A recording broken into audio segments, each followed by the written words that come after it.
अघोरी तो अघोरी होता है, शमशान में रहने वाला है, कपाल में खाने वाला है, भस्म रमाने वाला है।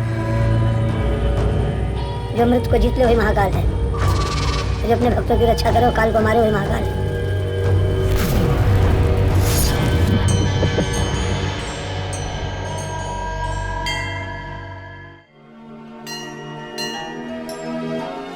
ये कहानी है अवंतिका नगरी की। यहाँ विराजमान शिव के सबसे शक्तिशाली रूप की, उस रूप से जुड़े कुछ खास लोगों की, और शिव के महापर्व महाशिवरात्रि की।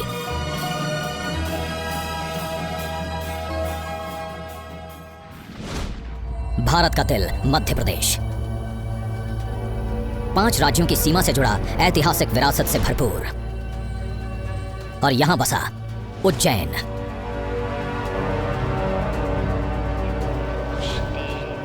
ढाई हजार साल पहले अवंतिका और फिर उज्जैन के नाम से मशहूर ये नगर मध्य भारत का एक राजनैतिक और व्यापारिक केंद्र था। आज उज्जैन भारत की 100 स्मार्ट सिटीज में से एक है। यहां भक्तों के मन में, पूजा के स्वर में, हर सड़क, हर नुक्कड़ पर दिखाई देती है शिव के प्रति आस्था। शिप्रा नदी के किनारे बसे उज्जैन में शिव के 84 मंदिर हैं। पर कौन है ये शिव? माना जाता है कि भगवान शिव के एक इशारे पर टिकी है सृष्टि। इन्हें ब्रह्मा, विष्णु और महेश की त्रिमूर्ति में विनाशक माना गया है। एक तरफ तीसरी आंख से पूरे ब्रह्मांड को नष्ट करने की शक्ति, दूसरी तरफ शिव शब्द का अर्थ ही है शुभ और शुद्ध, क्योंकि सृष्टि के नष्ट होने से ही तो शुरुआत होती है एक नए संसार की। पुराणों के अनुसार समुद्र मंथन में निकला विष सारे संसार को नष्ट कर डालता, अगर शिव ने उसे पीकर अपने गले में ना रोका होता। इस विष के प्रभाव से उनका कंठ नीला हो गया और शिव का नाम पड़ा नीलकंठ।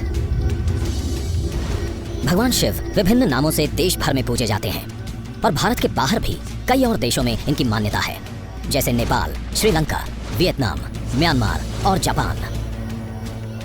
पर शिव की शक्ति, इनका तेज किसी एक आकार से परे है, इसलिए ये पूजे जाते हैं शिवलिंग के रूप में।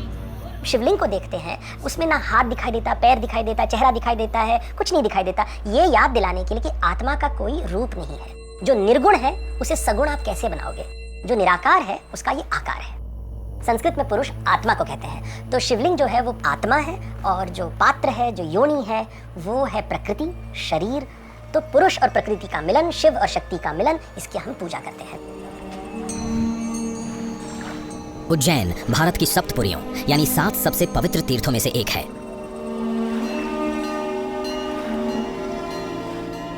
6 लाख की जनसंख्या वाले इस छोटे से शहर में 2016 के सिंहस्थ कुंभ के दौरान करोड़ों श्रद्धालु आए।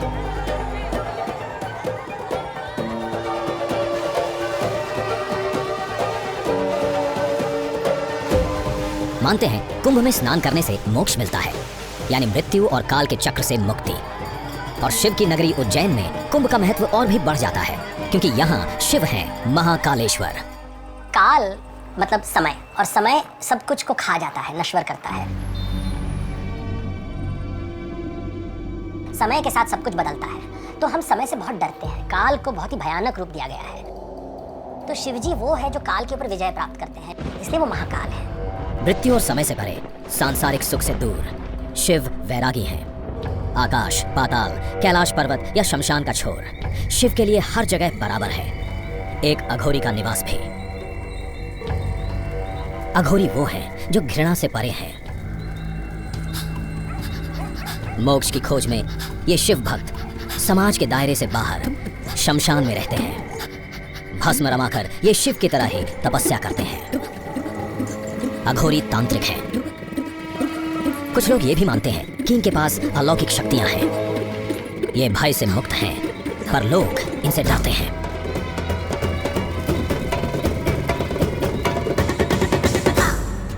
चौदह साल से हर रोज की तरह अघोरी बाबा बम बम नाथ चल पड़े हैं अपनी मंजिल की ओर। उज्जैन का प्रसिद्ध महाकालेश्वर मंदिर। आज शिव नवरात्रि का पहला दिन है। 9वें दिन मनाई जाएगी महाशिवरात्रि।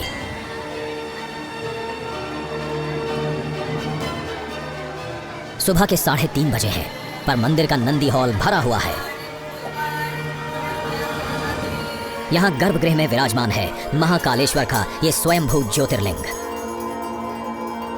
स्वयंभू मतलब स्वयं प्रकट होना, और ज्योतिर्लिंग जिसकी कथा पुराणों में मिलती है। ब्रह्मा और विष्णु के बीच में लड़ाई हुई थी कि दुनिया का निर्माण किसने किया है। दोनों के बीच में एक अग्नि का स्तंभ निकलता है, एक ऐसा स्तंभ जिसकी ना टॉप होता है वो दिखाई नहीं देता, जो बॉटम होता है वो भी नहीं दिखाई देता है। तो दोनों के बीच में कहते हैं कि ये क्या है। तो ब्रह्मा जी कहते हैं कि मैं हंस के रूप में इसका जो शिखर है उसके तरफ जाऊंगा, और विष्णु जी कहते हैं कि मैं वराह के रूप में उसके बेस की तरफ जाऊंगा। ब्रह्मा और विष्णु की यह खोज कई कालों तक चली, पर न ब्रह्मा शिखर तक पहुंच पाए और न विष्णु नींव तक। दोनों परास्त होकर लौट आए। तब उस स्तंभ से शिव जी प्रकट होते हैं, और शिव जी जो ये ज्योति का रूप लिया है, ये हमें याद दिलाने के लिए जो आत्मा है इसका ना कोई शुरुआत है ना कोई अंत है। भारत के 12 ज्योतिर्लिंगों में से एक महाकालेश्वर मंदिर का लिंग इकलौता दक्षिण मुखी है। दक्षिण है मृत्यु की दिशा, जहां यमराज का निवास है। पुराणों के अनुसार शिव ने अपने भक्त मार्कंडेय के प्राण बचाने के लिए मृत्यु के देवता यमराज को पराजित किया। महामृत्युंजय मंत्र का जाप पहली बार मार्कंडेय ने ही किया था। आज भी मृत्यु का डर दूर करने के लिए यह मंत्र पढ़ा जाता है।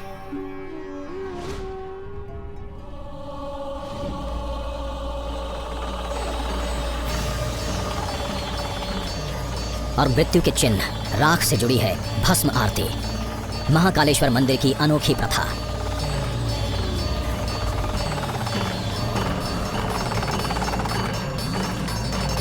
कहा जाता है कि पहले ये राख शमशान से आती थी। आज ये कपिला गाय के गोबर के कंडे, पीपल पलाश, अमलतास और बेर की लकड़ियों को जलाकर तैयार की जाती है। और राख का महत्व जुड़ा है महाकाल से। राख वैराग्य का चिन्ह है, मृत्यु का चिन्ह है, मोक्ष का चिन्ह है। जब कुछ नहीं रहता तो आत्मा रहती है। जब शरीर को आप जला देते हो, जो बचता है वो राख है, इसलिए उसे आत्मा का चिन्ह माना जाता है। राख को आप जला नहीं सकते, वैसे ही आत्मा को आप तोड़ नहीं सकते।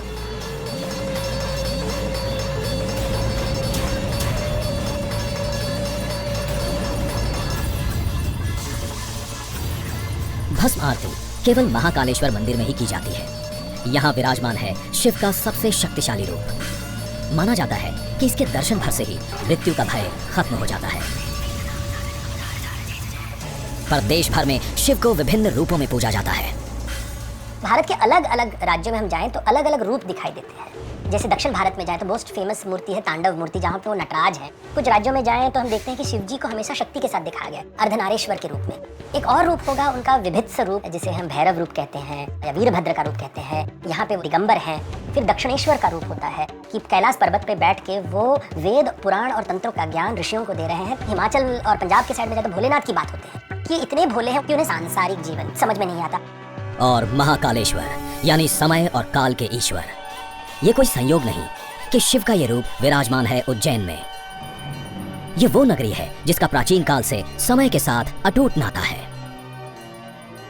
जो रेखा आज ग्रीनविच से जाती है, जीरो मेरिडियन जिसको कहते हैं, वो उस समय उज्जैन से जाती थी।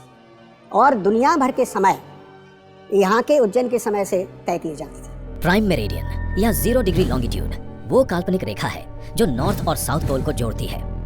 समय की गणना इसी लॉन्गिट्यूड से की जाती है। 1884 में ग्रीनिच को विश्व का प्राइम मेरिडियन स्वीकारा गया। दुनिया भर के टाइम जोन्स की गणना आज भी इसी से की जाती है। पर कई सदियों पहले भारत में समय की गणना के लिए प्राइम मेरिडियन उज्जैन में माना जाता था। यही नहीं, ट्रॉपिक ऑफ कैंसर यानी कर्क रेखा भी उज्जैन से गुजरती थी, वहीं से जहां महाकालेश्वर का शिवलिंग विराजमान है। पुराणों के अनुसार उज्जैन को भौगोलिक दृष्टि से धरती की नाभि कहते थे, यानी naval of the earth. Ujjain नाभि इसलिए है कि पूरब से पश्चिम, उत्तर से दक्षिण दोनों रेखा यहाँ कटती थी, इसलिए नाभि है। अब महाकाल चूंकि पृथ्वी के केंद्र में है, काल की गणना यहाँ से की जाती है, इसलिए महाकाल मंदिर की स्थापना। पृथ्वी अपने एक्सिस पर 23.5 डिग्री के एंगल पर घूमती है और समय के साथ इसका एंगल और ट्रॉपिक ऑफ कैंसर यानी कर्क रेखा का स्थान दोनों बदलते रहते हैं। आज कर्क रेखा उज्जैन से करीब 37 किलोमीटर दूर डोंगला गांव से गुजरती है। दूसरी सदी के ग्रीक विद्वान टॉलमी ने अपने भौगोलिक नक्शों में ओजीन का जिक्र किया है। ओजीन कोई और शहर नहीं, उज्जैन था। महाकाल की नगरी होने के साथ साथ प्राचीन काल से उज्जैन का इतिहास कई हस्तियों से जुड़ा है, जैसे सम्राट अशोक जो मौर्य शासन के दौरान यहाँ के राज्यपाल रहे, सिंहासन बत्तीसी के नायक महाराज विक्रमादित्य, और महान कवि कालिदास, जिन्होंने कई रचनाएं की, जैसे मेघदूत, जिसमें उन्होंने उज्जैन का वर्णन किया। देखिए, जब हम उज्जैन की बात करते हैं तो हमें विक्रमादित्य के बारे में बात करना चाहिए, क्योंकि विक्रमादित्य लोक परंपरा में भारत के सबसे बड़े राजा थे। एक कहानी है उनकी, विक्रम और वेताल जिसे कहते हैं, और कहते हैं कि एक अघोरी उनके पास आया था और कहा कि मुझे वेताल चाहिए जो महाकालेश्वर वन में रहता है। बहुत मुश्किल था उस वेताल को पकड़ना, क्योंकि अगर आपने उससे बातचीत करना शुरू कर दिया तो वो भाग जाता था। 25 बार जब वेताल प्रश्न पूछ रहा था तो विक्रमादित्य ने उत्तर दिया। जब वो चुप हो जाते हैं तो वेताल उनसे कहता है कि अगर राजा चुप रहेगा तो फिर अघोरी राज करेगा, तुम्हें चुप नहीं रहना चाहिए। तो मतलब वेताल विक्रमादित्य को राजधर्म का ज्ञान दे रहा था। न्याय और सच के साथ साथ विक्रमादित्य ने अपने शासनकाल में वैज्ञानिक खोज को भी बढ़ावा दिया। 5वीं शताब्दी में जब रोमन एम्पायर ढहने को था और यूरोप था डार्क एजेस की कगार पर, भारत में ब्रह्मांड के रहस्यों पर काम चल रहा था। पृथ्वी की गोलाई और ग्रहों की गति को समझा जा रहा था, और इन सब का केंद्र था उज्जैन। यहाँ की प्रसिद्ध ऑब्जर्वेटरी जंतर मंतर के सुपरिंटेंडेंट राजेंद्र गुप्त इसका वर्णन करते हैं। राजा विक्रमादित्य हैं, वो उज्जैनी के रहे हैं और उन्होंने एक संवत चलाया है जिसको विक्रम संवत के नाम से जाना जाता है, और विक्रम संवत ईसवी सन से भी पुराना है। दुनिया के सबसे प्राचीन कैलेंडर्स में से एक विक्रम संवत की शुरुआत 57 ईसा पूर्व में हुई। ये भारत के प्राइम मेरिडियन पर आधारित था और आज भी हिंदू त्योहारों की तिथि निकालने और जन्मपत्री बनाने में इसका उपयोग होता है। जो विक्रमादित्य थे उनके 9 रत्नों में से एक बरामिहिर रहे हैं। बरामिहिर एक ऐसे प्राचीन खगोलवेत्ता हुए हैं जिन्होंने खगोलीय ग्रंथ लिखे हैं। उसमें प्रत्येक ग्रंथ में खगोलीय गणना की जानकारी दी गई है। खगोल शास्त्र यानी एस्ट्रोनॉमी, ब्रह्मांड को समझने का विज्ञान। 6ठी शताब्दी में वराह मिहिर ने खगोल के एक प्राचीन शास्त्र सूर्य सिद्धांत का अध्ययन किया और उसका सार लिखा। और उसी कालगणना के संदर्भ में पहली वेधशाला सवाई राजा जयसिंह द्वितीय द्वारा उज्जैन में स्थापित की गई। वराह मिहिर के प्रयोगों के 1200 साल बाद सवाई राजा जयसिंह ने ये वेधशाला बनवाई। देश भर में 4 और वेधशालाएं बनवाई गईं, जयपुर, दिल्ली, वाराणसी और मथुरा में। उज्जैन की वेधशाला के यंत्र जयपुर और दिल्ली की तरह आज भी उपयोग में है। महाकाल की नगरी, जहां श्रद्धा और विज्ञान के संगम में छुपी है समय की कहानी। आस्था, इतिहास और विज्ञान की इस नगरी में साधना में भी वैज्ञानिक प्रयोग होते हैं। इसका एक उदाहरण है सिद्धाश्रम का ये मर्क्यूरी शिवलिंग। मर्क्यूरी या पारा एक अस्थिर धातु है, मगर यहाँ अन्य धातुओं के साथ मिलाकर एक शिवलिंग में ढाला गया है। ये पारा जो है शिव का तेज है, इसलिए जो है मैंने यहाँ चित्रा मैया के किनारे यहाँ पारद शिवलिंग की स्थापना की और इसमें मेरे को 3 वर्ष लगे। ये दुनिया का सबसे बड़ा पारद शिवलिंग है। ये करीब 25 कुंटल इसका वजन है और यहाँ सारी दुनिया से जो लोग आते हैं और यहाँ मेडिटेशन करते हैं, ध्यान करते हैं।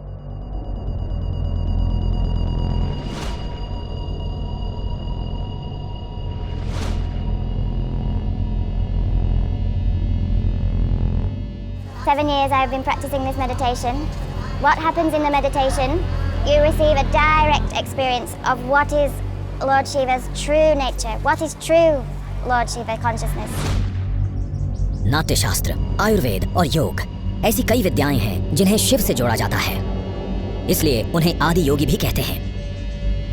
आज दुनिया भर में हर उम्र के लोग योगा की ओर खींचते नजर आते हैं, फिटनेस और मानसिक शांति की तलाश में।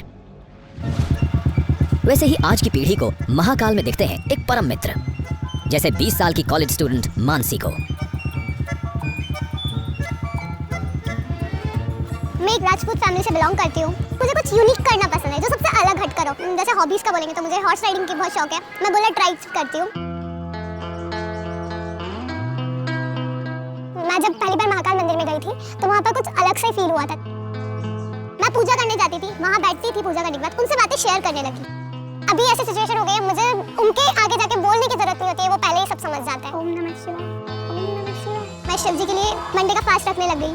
उसके बाद 16 सोमवार रखने लगी। मैं 16 सोमवार रखती हूँ कि अच्छा पति के लिए, वो तो पता नहीं है, उसका पता नहीं है, बट हाँ जहाँ तक मुझे होता है मुझे सिर्फ शिव ही चाहिए। मुझे पता है वो नहीं हो सकता, बट मैं तो कोशिश कर सकती हूँ ना कि मुझे वो मिले।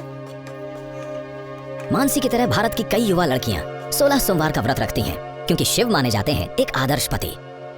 और व्रत पे भोग के लिए बनाए जाते हैं 3 लड्डू, 3 की संख्या का शिव से गहरा नाता है। शिव से जुड़ी कई चीजों में 3 का प्रभाव दिखता है। 3 आंखें, माथे पर राख का त्रिपुंड और त्रिशूल के 3 शूल। 3 प्रकार के गुण होते हैं, सत्व, रजस और तमस। तीनों को जोड़ने वाले शिव जी हैं, इसलिए बेलपत्ता में 3 लीफ होता है, त्रिशूल में 3 शूल को जोड़ के त्रिशूल बनाया गया है। ये याद दिला, एक संगम है, त्रिवेणी संगम हम कह सकते हैं। 3 का महत्व भक्तों के चढ़ावे में भी दिखता है। ये 3 बिल्वा के पत्ते अक्सर दिखते हैं महाकालेश्वर मंदिर के शिवलिंग पर। शास्त्रों के हिसाब से मंदिर को जल स्रोत के पास होना चाहिए और यहाँ महाकालेश्वर मंदिर के बीच है कोटि तीर्थ, जिसके पानी को बहुत पवित्र माना जाता है। नागर वास्तुकला की राजपूत शैली में बना महाकालेश्वर मंदिर करीब 5 एकड़ के क्षेत्रफल में फैला हुआ है। इसके परिसर में 53 छोटे बड़े मंदिर हैं। यहाँ ऐसी भी मूर्तियां हैं जो 10वीं सदी की हैं।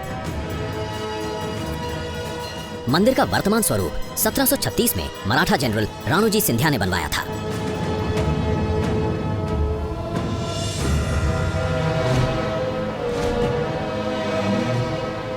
शिव के विभिन्न रूप मंदिर के अलग अलग तलों में विराजमान है।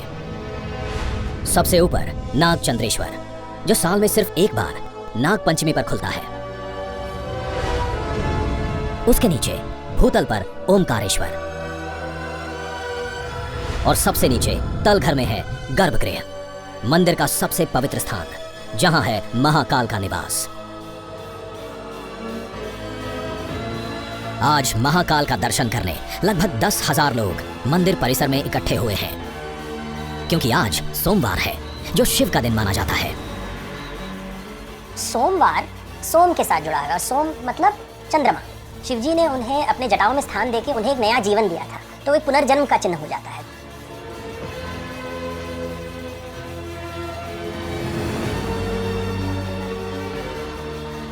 महाशिवरात्रि में बस कुछ ही दिन बाकी हैं। अनुमान है कि श्रद्धालुओं की संख्या 2 लाख तक पहुंचेगी। शिव उज्जैन के राजा माने जाते हैं।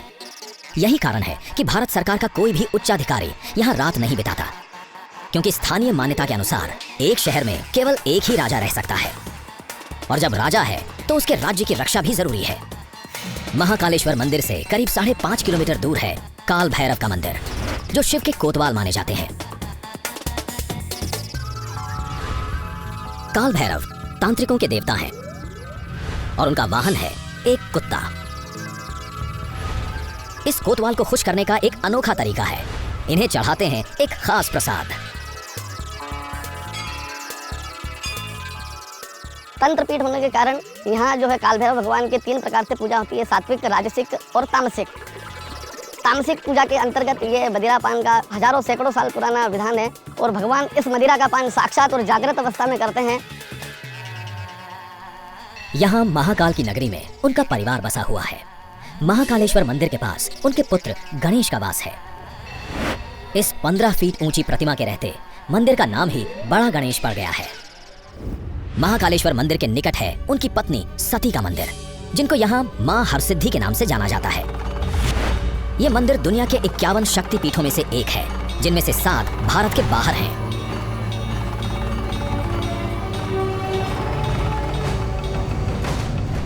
जब सती ने अपने पिता दक्ष के यज्ञ कुंड में अपनी आहुति दे दी, तो शिव उनके शव को लेकर शोक से विचलित हर दिशा में घूम रहे थे। विष्णु के सुदर्शन चक्र ने सती के शव को 51 हिस्सों में बांट दिया। माना जाता है शक्तिपीठ वो स्थान है जहां ये 51 हिस्से जाकर गिरे। जहां सती की दाहिनी कोहनी गिरी, वहां बना मां हरसिद्धि का मंदिर। पर मां हरसिद्धि मंदिर का प्रमुख आकर्षण यहाँ के प्रांगण में है।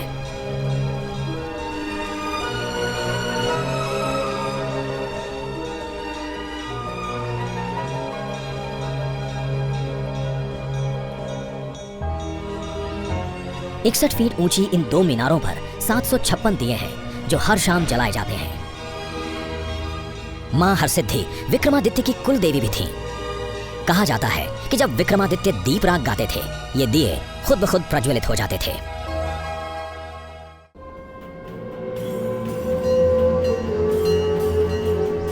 उज्जैन की सुबह नगाड़ों की आवाज पर होती है। कोना कोना नगाड़ों की ताल से गूंजने लगता है। शिव और शक्ति के मंदिरों की आरती में नगाड़े बजाने की प्रथा सदियों से चली आ रही है। ये हैं नरेंद्र कुशवाहा, इन्हें नगाड़ा सम्राट भी कहते हैं। अलग अलग वस्तुओं से तरह तरह के नगाड़े और डमरू बनाने के लिए इनका नाम दर्ज है Limca book of world records में। मैं बचपन में जब तीसरी चौथी क्लास में जब पढ़ने जाता था स्कूल में, तो मंदिर के सामने से जाता था तो वहाँ पे नगाड़ा बजता था। बड़ा अच्छा लगता था। मंदिर में कभी घंटी बजाते थे, कभी मजीरे बजाते थे। मंदिर में नगाड़ा बजाने को अच्छा सा मिलने लग गया, खूब नगाड़ा बजाते थे। 40 सालों में नरेंद्र कुशवाहा ने अपने हाथों से हजारों नगाड़े और डमरू बनाए हैं। शीशा, धातु, लकड़ी, चीनी मिट्टी जैसी अन्य कई वस्तुओं से।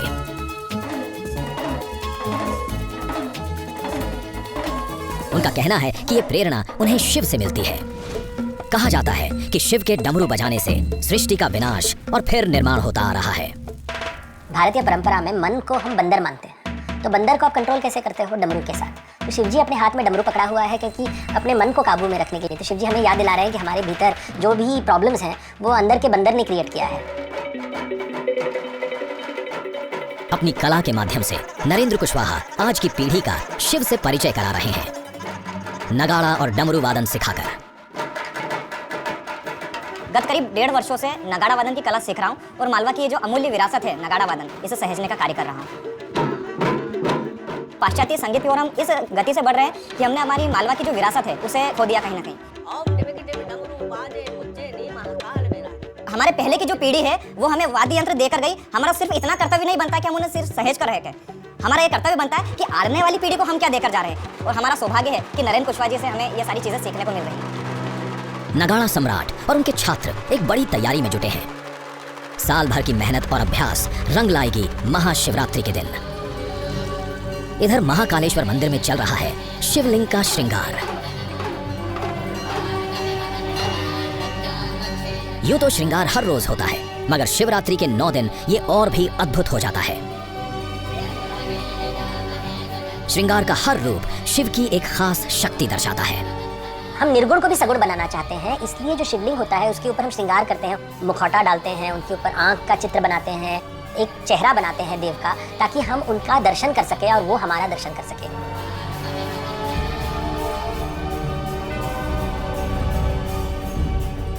शिव के अनेक रूपों की तरह हैं शिव के भक्तों के रूप। कोई कला से साधना करता है तो कोई मुस्कुरा के। उज्जैन के रहने वाले शैलेंद्र व्यास एक स्कूल प्रिंसिपल हैं और उनके कई शौक हैं, मगर जिस एक शौक के लिए वो सबसे ज्यादा मशहूर हैं वो है उनके बहरूपिया अवतार। फूल बनकर मुस्कुराना जिंदगी है, मुस्कुरा कर गम भुलाना जिंदगी है, जीत कर खुश हुए तो क्या हुए, हार कर भी मुस्कुराना जिंदगी।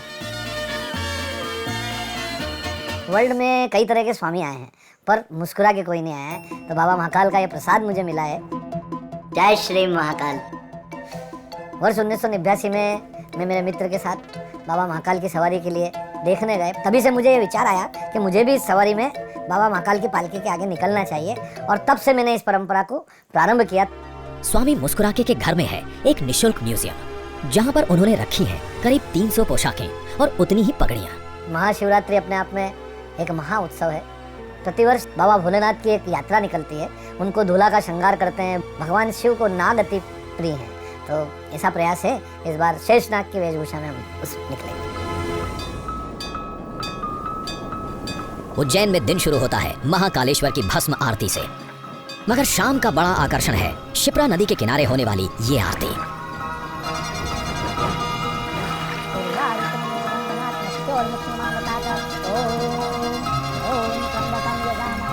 पवित्र शिप्रा का तट, शांत नदी का निस्वर संगीत। काल की इस नगरी में समय कुछ पल रुक सा जाता है। कल के सूरज का इंतजार है पूरे उज्जैन को, क्योंकि कल महाकाल की नगरी में मनेगी महाशिवरात्रि। महाकाल की नगरी में आज है शिव नवरात्रि का 9वां दिन। एक दिन की महाशिवरात्रि तो भारत के कई हिस्सों में मनाई जाती है, लेकिन उज्जैन में महाशिवरात्रि चलती है पूरे 9 दिन। शिवरात्रि तो हर महीने मनाई जाती है और महाशिवरात्रि साल में एक बार। महाशिवरात्रि भी एक ऐसे समय है जब शीतकाल खत्म हो रहा है और वसंत ऋतु की शुरुआत हो रही है। मकर संक्रांति पहले आता है, उसके बाद शिवरात्रि आता है, उसके बाद होली आता है। मतलब एक शिफ्ट हो रहा है दुनिया का, मतलब साल की मृत्यु और साल का पुनर्जन्म हो रहा है। महाशिवरात्रि उस तांडव की रात भी मानी जाती है जब शिव ने संसार का विनाश करके नई सृष्टि की नींव डाली। सृजन की इस रात के सम्मान में बहुत से शिव भक्त पूरी रात साधना में लीन रहते हैं। लोक परंपरा में इसे माना जाता है कि इस दिन शिव जी की शादी हुई थी, मतलब शिव और शक्ति जुड़े थे। लाखों की संख्या में श्रद्धालु इस उत्सव में शामिल होते हैं। इस बार ये भीड़ और भी ज्यादा है क्योंकि ये महाशिवरात्रि सोमवार को पड़ी है। शिव के 2 सबसे प्रिय और पवित्र दिन एक साथ।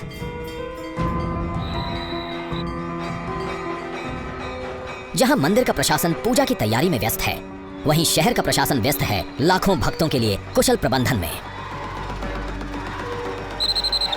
आज महाशिवरात्रि है, बहुत ज़्यादा तादाद में लोगों है और काफ़ी भीड़ है, बाहर तक लाइन लगी हुई है। पुलिस भी यहाँ पर बहुत शक्ति से अपना काम कर रही है।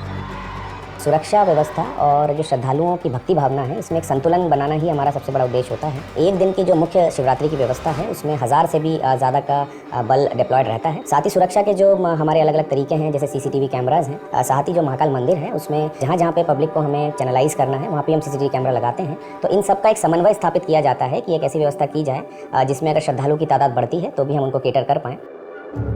172 CCTV कैमरास इस कंट्रोल रूम में मॉनिटर किए जा रहे हैं। कम से कम 2 लाख से 2.5 लाख के दर्शनार्थी महाशिवरात्रि के दिन पिछले साल आए थे।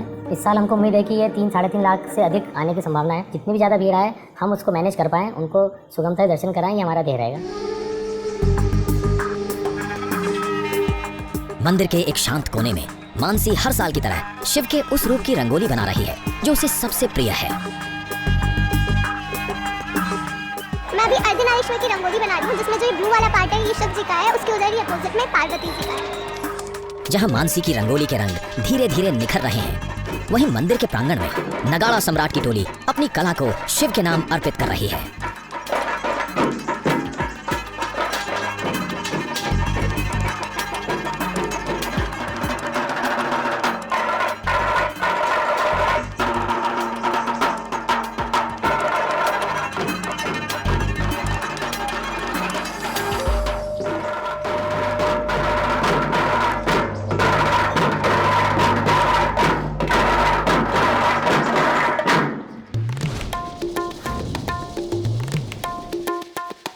शहर के एक और हिस्से में स्वामी मुस्कुरा के तैयार हैं अपनी मनपसंद वेशभूषा शेषनाग के रूप में। जय श्री महाकाल, शिव की नगरी, शिव का धाम, और शिव ही करेंगे सबके काम।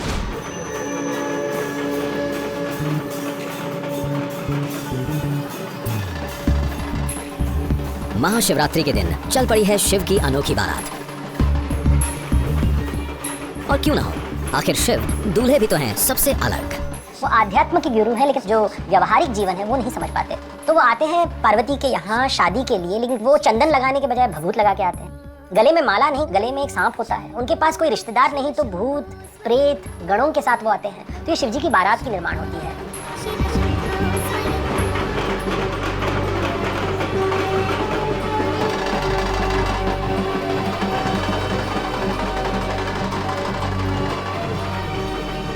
मुस्कुराके की मुस्कुराहट बता रही है कि आज उनकी पहचान और कुछ नहीं, बस एक शिव भक्त की है।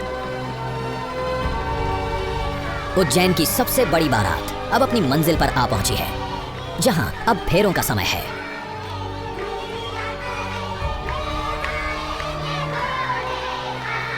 अगर आप राम की कहानी देखें तो वहाँ पे तनाव दिखाई देता है। जब हम श्री कृष्ण के अष्टभार्या के बारे में बात करते हैं या गोपिकाओं के बारे में बात करते हैं, तब वहाँ पे भी तनाव दिखाई देता है। विष्णु और लक्ष्मी के बीच में हमेशा कलह होता है, लेकिन शिव और पार्वती की कहानियों में हमेशा एक प्रकार का एक मांगल्य दिखाई देता है। और शायद इसलिए ही सोमवार के दिन लोग पूजा करते हैं कि हमें शिव जी के जैसा पति मिले जो पत्नी की बात मानते हैं। उज्जैन की सड़कों पर शिव पार्वती का विवाह संपन्न हो रहा है और महाकालेश्वर मंदिर में शुरू होने जा रहा है महापूजन।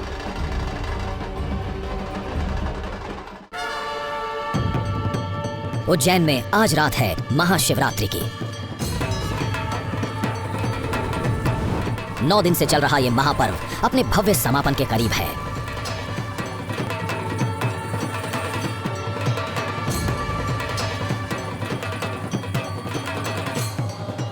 मंदिर के गर्भगृह में तैयारी हो रही है आज रात की सबसे विशेष पूजा की। मंदिर से कुछ दूर बन रहा है एक बहुत खास सहरा, आक और धतूरे के फूलों को पिरोकर। हमारा परिवार शुरू से यही काम करता है, हमारी परंपरा हो गई हमारी। 100 साल से ऊपर हो गए हैं। सेहरा के फूल बम्बई से भी लाए और पुणे से भी लाए और उज्जैन शहर से भी खरीदे हमने, और फिर पूरा परिवार मिल के बनाते हैं। महाशिवरात्रि की रात की सबसे महत्वपूर्ण पूजा महापूजन आज रात 11 बजे से 4 बजे तक चलने वाली है। शिवलिंग का अभिषेक पंचामृत से किया जा रहा है, जिसमें है दूध, दही, घी, शहद और शक्कर।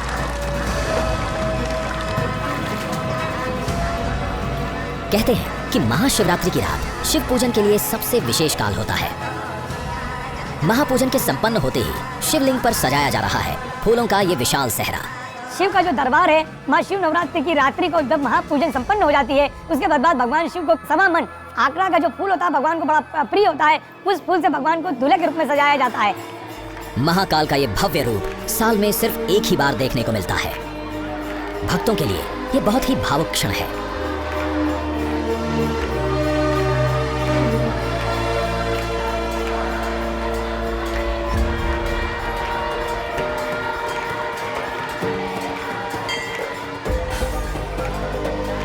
सुबह के 4 बजे हैं, महापूजन समाप्त हो गया है।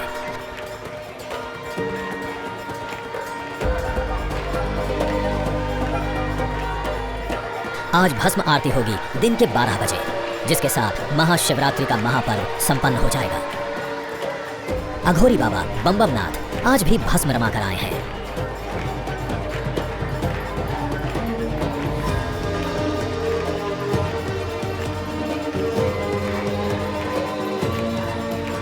अपने भक्तों के लिए इस निरंतर बदलते हुए संसार में कुछ स्थिर है तो वो बस शिव है। उनके लिए सृष्टि का विनाश और निर्माण दोनों ही शिव से है।